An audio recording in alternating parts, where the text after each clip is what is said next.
এই পৃথিবীর মধ্যে আল্লাহ রাব্বুল আলামিনের আযাব এবং গজবের কিছু সিস্টেম রয়েছে, কিছু পদ্ধতি রয়েছে, কিছু দিক নির্দেশনা রয়েছে।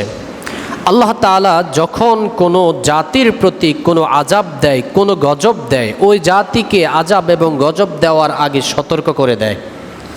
কোনো জাতিকে যদি আল্লাহ রাব্বুল আলামিন মনে করে এই জাতিকে আমি গজব দিয়ে শেষ করব, এই জাতিকে আমি গজব দেব, আযাব দেব পৃথিবীতে থাকা অবস্থায়, আল্লাহ তাআলা তার নবী রাসূলদের মাধ্যমে ওই সকল জাতির লোকদেরকে জানিয়ে দিতেন আগেই। কেন? যেন তোমরা সতর্কতা অবলম্বন করো, এবং তোমরা যদি ভয় করো আমার আযাবের, তাহলে অবশ্যই যেই কারণে আযাব দেব ওই কারণ থেকে নিজেকে ফিরিয়ে রাখতে পারবে।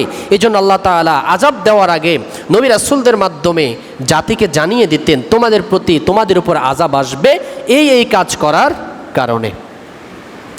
আল্লাহ তাআলার আযাব সম্পর্কে কোরআন এবং হাদিসের মধ্যে, ইতিহাসের মধ্যে অসংখ্য কাহিনী পাওয়া যায়, অসংখ্য ঘটনা পাওয়া যায়। এক এক জাতিকে আল্লাহ তাআলা এক একটা আযাব দিয়ে পৃথিবী থেকে নিশ্চিহ্ন করে দিয়েছেন। এটার কারণ কি? মানুষের হাতের কামাই করা পাপ, মানুষের হাতের কামাই করা অসৎ কাজগুলোর কারণে, পাপের কাজ করার কারণে আল্লাহ রাব্বুল আলামিন যে কোনো জাতির উপরে বিভিন্ন সময়ে গজব এবং আযাব দিয়েছেন। এটি আমরা জানি। নবী সাল্লাল্লাহু আলাইহি সাল্লামের মৃত্যুর আগ পর্যন্ত, রাসূল সাল্লাল্লাহু আলাইহি সাল্লামের জন্মের আগ পর্যন্ত প্রত্যেক নবী রাসূলদের আযাব এবং গজবের কথা আল্লাহ আগে জানিয়ে দিতেন, তাদেরকে সে আযাবটা দিতেন। আল্লাহ রাব্বুল আলামিন সে আযাব এবং গজব খুব বেশি কঠোরভাবে আমাদের উপর চাপিয়ে দেন না একটি কারণে, সেটি হলো আমরা এমন এক নবীর উম্মত হয়েছি যেই নবীকে আল্লাহ রাব্বুল আলামিন অত্যন্ত স্নেহ করেন, অত্যন্ত মায়া করেন, অত্যন্ত মহব্বত করেন।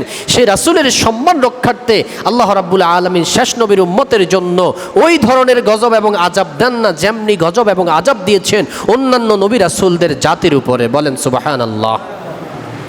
যদি অন্যান্য নবী রাসূলদের মতো এই জাতির উপর আল্লাহ গজব দিতেন, তাহলে প্রতিদিন, প্রতি মুহূর্তে, প্রতি সেকেন্ডে আমরা যে পাপ কাজ করে যাচ্ছি, আমরা যে আল্লাহর অবাধ্য হয়ে যাচ্ছি, আমরা যেই ধরনের অশ্লীলতা বেহায়াপনার দিকে ধাবিত হচ্ছি, আল্লাহ রাব্বুল আলামিন থেকে বিমুখ হয়ে যাচ্ছি, আল্লাহ রাব্বুল আলামিন আমাদেরকে ঠিক তেমনিভাবে গজব এবং আযাব দিয়ে এই পৃথিবী থেকে নিচ্ছিন্ন করে দিতেন আমাদেরকে। কিন্তু আল্লাহ সেটা আমাদের সাথে করেন না। তবে আল্লাহ মাঝে মাঝে কিছু নমুনা আমাদেরকে দেখান। কি সেই নমুনা? যদিও বিজ্ঞানীরা বলে আবহাওয়ার পরিবর্তনের কারণে, আবহাওয়ার অনুকূল প্রতিকূলতার বিঘ্নতার কারণে এই যে তীব্র তাপ প্রবাহ চলছে, এই যে গরম চলছে, এটি আবহাওয়ারই একটি কৌশল। কিন্তু কোরআন বলে, হাদিস বলে এটি আবহাওয়ার কৌশল হতে পারে। সেই কৌশলটা অঙ্কন করেন কে? আল্লাহ রাব্বুল আলামিন। আল্লাহ তাআলা এই বান্দাকে সতর্ক করেন, এই বান্দাকে আল্লাহ রাব্বুল আলামিন হুঁশিয়ারি করেন, আগে থেকেই সতর্ক করেন, তোমার পাপ কাজ যতটুকু গড়িয়েছে ততটুকু শাস্তি তোমাকে পেতে হবে, তোমাকে সতর্ক হতে হবে, এখনো সময় আছে। আল্লাহ রাব্বুল আলামিন বলেন আমার দিকে ফিরে আসো, আমার দিকে ফিরে আসো, তাহলে তোমাকে ওই সকল আযাব এবং গজব থেকে আমি আল্লাহ হেফাজত করব। এই যে আযাব, গরমটা, তীব্র গরম, কেমন গরম পড়ে, যারা মুরব্বী আছেন তারা দেখেছেন, কখনো এমন গরম হয়তো আপনারা আর অনুভব করেননি। সারা বাংলাদেশের মধ্যে রেড অ্যালার্ট জারি করে দিয়েছে গরমের কারণে। জমিনে বসে সরকার রেড অ্যালার্ট জারি করে গরমের কারণে, অথচ সরকার এটা জানে না এই গরমটা কি কারণে আসতেছে। আমাদের হাতের পাপের কামাইয়ের কারণে এই গরমটা আল্লাহ রাব্বুল আলামিন গজব হিসেবে আমাদেরকে শাস্তি হিসেবে দিচ্ছেন, এটি আমরা বুঝতে পারি না। এই গরম যখন আসতো তখন আল্লাহর হাবিব সাল্লাল্লাহু আলাইহি সাল্লাম এবং সাহাবীরা কি করতেন, আজ আমরা সেটা জানবো। অনেক গর্দ মূর্খরা আছে, অনেক বেহায়াপনার লোকগুলো আছে, অনেক নাস্তিকমনা লোকগুলো আছে, যারা এটাকে তুচ্ছ-তাচ্ছিল্য করে উড়িয়ে দেয়। গরম আসে গরম যায়, শীত আসে শীত যায়, কিন্তু এটা কি ধরনের আযাব এবং গজব সেটা আমরা আদৌ টের পাইনি। কিছুদিন আগে চন্দ্রগ্রহ হয়েছে, সূর্যগ্রহ হয়। এই চন্দ্রগ্রহ এবং সূর্যগ্রহটা এটি পৃথিবীর জন্য কতটা একটা বিপদ সংকেত, এটি বর্তমান মানুষ জানে না।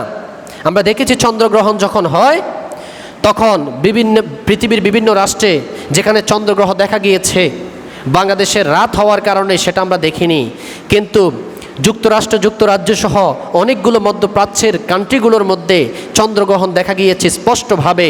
তারা আনন্দ উদযাপন করে চন্দ্রগ্রহণটা উপভোগ করেছে, দেখার জন্য আগে থেকেই তৈরি হয়েছে। অথচ এই চন্দ্রগ্রহ এবং সূর্যগ্রহটা কত বড় বিপদ সংকেত পৃথিবীর জন্য।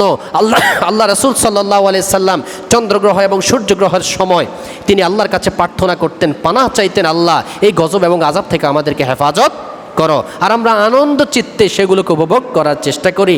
আমরা বাজি ফুটাই, পটকা ফুটাই, আমরা বেলুন ফুটিয়ে আমরা এটাকে আনন্দ উদযাপনে নিয়ে এসেছি। নাউযুবিল্লাহি মিন যালিক।